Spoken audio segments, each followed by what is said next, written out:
up, goons and goonettes? And before we get into today's review, I got stuff to say. My debut album is dropping next Friday, November 19th. It's 90% self-produced, but it's 100% all written by me lyric-wise and story-wise. While the album is about some life experiences I've had, it's also about a story in the universe I created. While I don't have a name for the universe yet, I do have a name for the story that the album is going to tell, which I call Zeo's Arc. This album has been my life for the past 2 years and I can't wait for you guys to hear it. Check the link in the description to pre-save the album on Spotify or pre-order it on Apple Music, whichever service you prefer. Now, on with the review.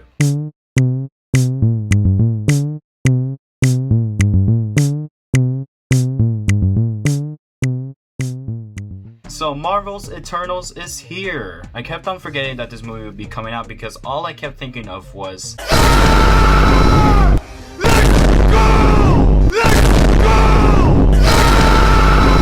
Spider-Man No Way Home. Seriously, where's the next trailer, Sony? Anyways, yeah, Eternals is a new Marvel movie and it looked cool, so I wanted to watch it. And that's as far as backstory goes. I walked into the theater not knowing what I'm gonna get myself into because I didn't look into the story or source material. I was fine with that. So after watching it, I do not necessarily have strong feelings whatsoever. Couple things I can appreciate though is the diversity of the cast, the cinematography, and how it balances out the story of the movie. The casting of the Eternals is really good. The actors bounce off of each other really good and fully invest in their personalities right for the characters. For cinematography, it looks incredible. There's a lot of great shots, and what I'm a fan of are the speedster scenes.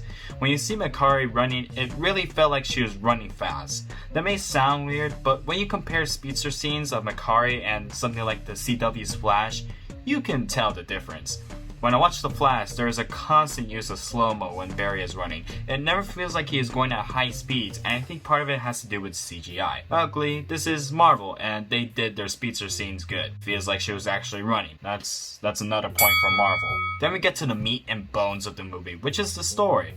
Now, what I constantly came across in the promotions of the movie is that this will change the Marvel Universe forever. After watching it, I'm not sure how the universe changed. Sure, yeah, we were introduced to these new heroes that are immortal beings created by literal space gods that nobody knows about, and all this time they've been using a planet's life population to create more celestials that keep the universe alive. Though we see that the Eternals stopped the emergence and the main celestial is mad now, so he took the Eternals away from Earth, then that's it. Then again, we see that the Eternals will return. Somehow, they aren't planning sequels. I don't know. I don't see this movie as something that changes the MCU, rather expand it more. From what we are seeing in Phase 4 is that there are so much more conflicts even after the events of Infinity War and Endgame.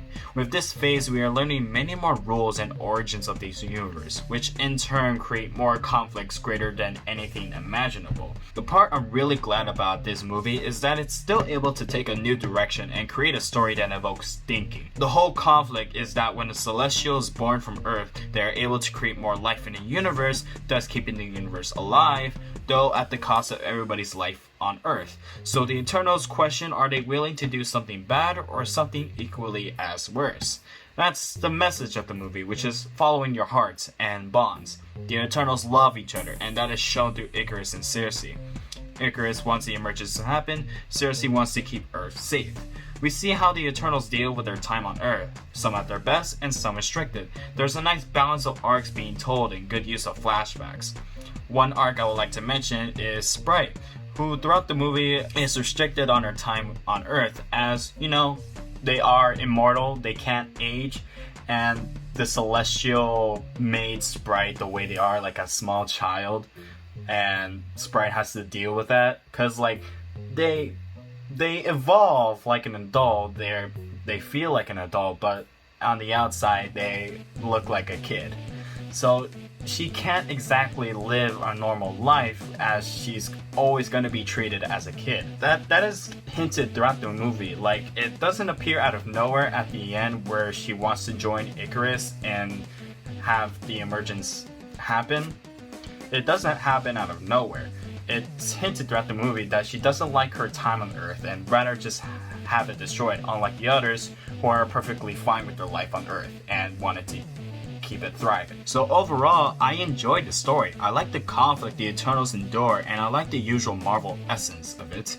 Though I think one of my biggest takeaways from the movie leave me at a questionable taste. I enjoyed the movie, but I don't think I can rewatch it often. It is a good movie, but it's not a fun Marvel movie like Shang-Chi was. It's very character driven and analytical of characters, which in turn for me, though interesting, I can't find myself revisiting.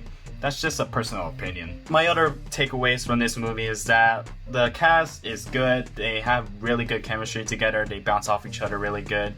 I like the energy all the actors bring. The cinematography is outstanding for a Marvel movie. It's quite impressive. I like all the shots, I like all the environments, it's all really good. And then I like how the character arcs of each Eternal is not like shoved or pushed away at the end. It all comes together in one knot at the end.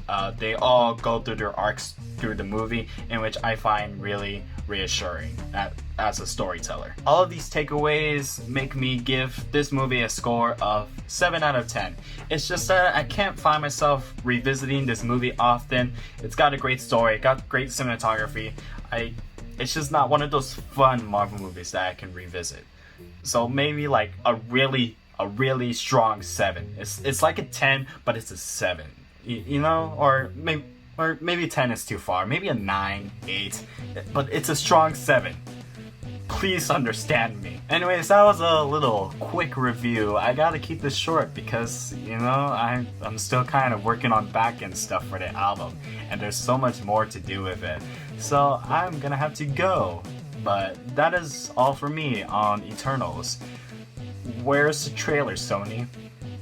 I want Spider-Man. I want Spider-Man. Please. But I got stuff to do. So Butterfly premiering on November 19th. See ya!